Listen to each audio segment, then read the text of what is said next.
Hi, and welcome to our Facebook discussion, Apps Recently Discovered. Over the next few minutes, I'm going to discuss some apps that we've recently discovered and we've loved and are using in our own practice. For those of you that don't know me, I'm Linda Bonner, and I'm the Director of Communication Pathways at Pine Tree Society. Given the popularity of tablets over the last few years, specifically iPads, we're often asked by teens, parents, and individuals themselves about some good apps. So we thought it might be a good idea to share some of our favorites.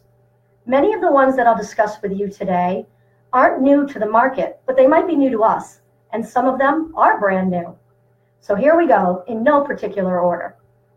The first app I'd like to discuss is brand new, at least to the app world, and that's called Docs Plus, DOCSPLUS, and that's all one word, and it's by Crick. So this app in particular is good for early writers. It has some great features to it, one of which is word prediction, so that a writer only has to start spelling a couple of letters of a word, and then it will start to predict what they think they're going to write. The other is it allows for something called word banks.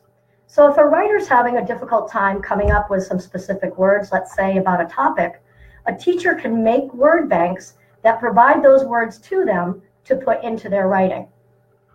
The app may be a little bit on the pricey side when it comes to looking at apps. It's about $32.99, but in all, it has some fantastic features for those writers that are struggling, specifically at the middle school and high school levels.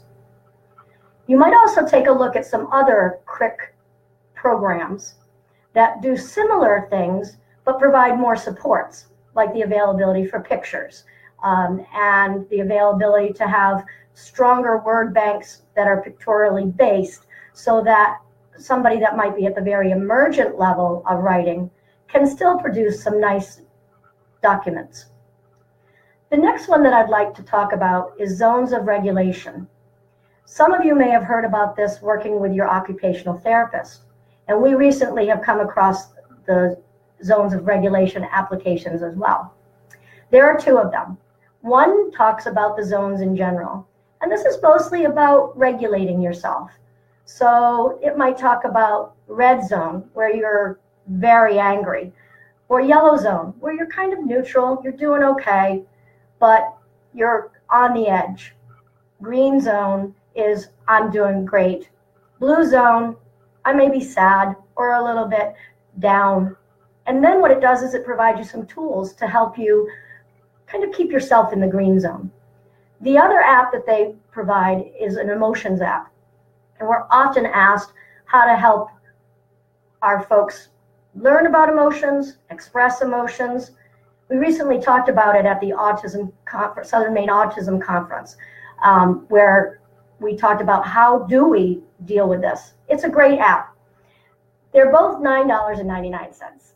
Again, it may seem like a little bit on the pricey side for apps, but they're well worth it.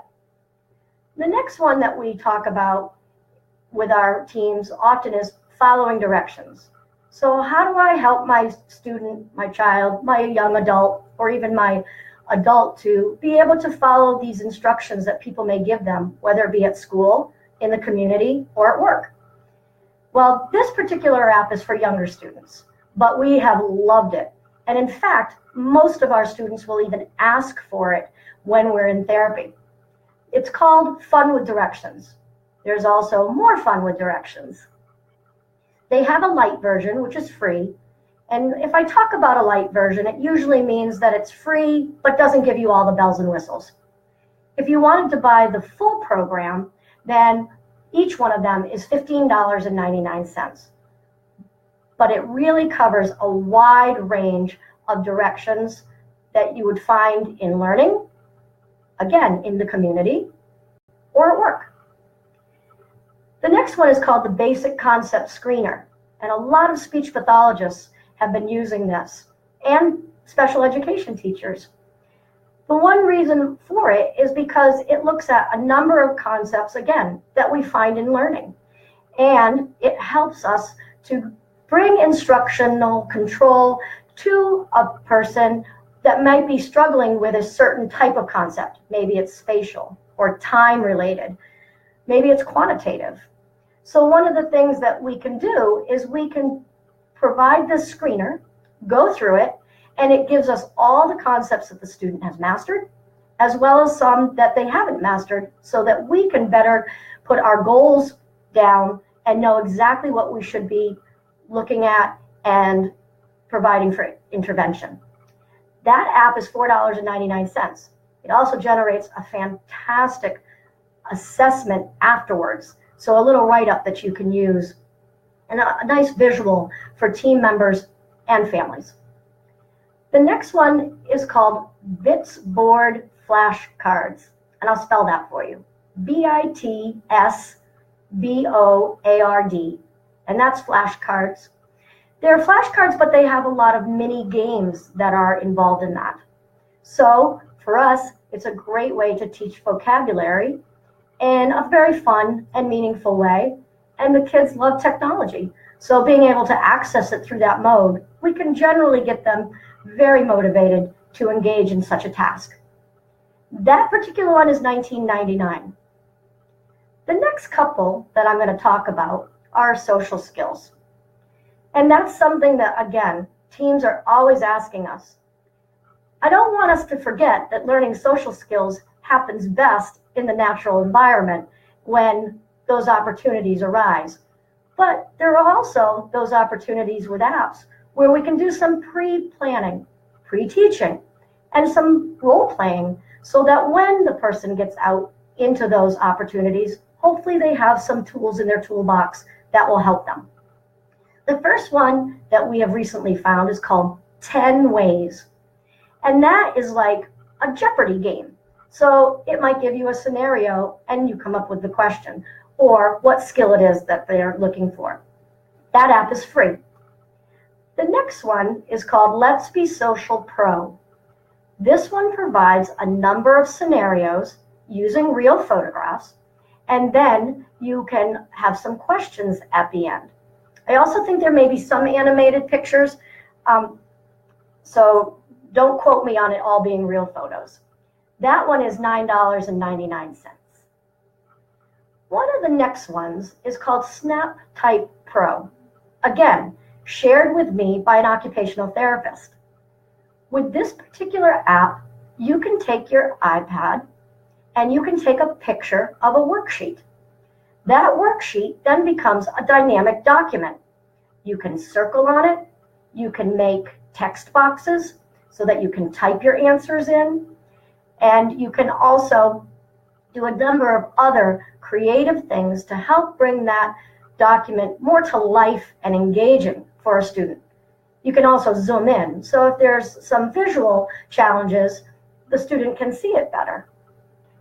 That one is $4.99. The next one is for reading. A lot of teams ask us about reading programs for children that may be nonverbal.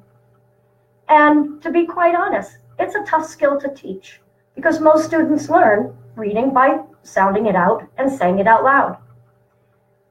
There's a scientifically research-based program called ALL, A-L-L. That means Accessible Literacy Learning. They recently came out with an app. They also have a program that's all binders that you can use with students. And it's primarily for people who are nonverbal, so they don't need to have speech in order to learn some of the basics of reading. You'll find that just recently released in the App Store, and it's $79.99, but it is filled with skill development for reading.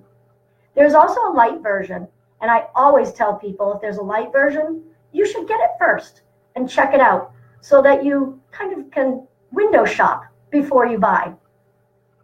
The next thing is a group of programs, and it's a company called Toca Boca, T-O-C-A-B-O-C-A. We love all of their programs. They are fun, they're engaging, and the kids love them. Again, for the younger students, However, I know some maybe 3rd to 5th grade students that also like them very much. In those, they come with a different types of topics. So perhaps it's the city, or the farm, or community.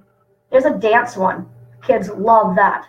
In that, you can always make the characters move to some dance tunes, and they can really create some crazy moves. The kids think that's hilarious. Each one of those programs is $2.99, but you can't go wrong with Toca Boca. There are some fantastic vocabulary building activities in them, some surprises along the way, and they really can hold a child's interest as you go through them.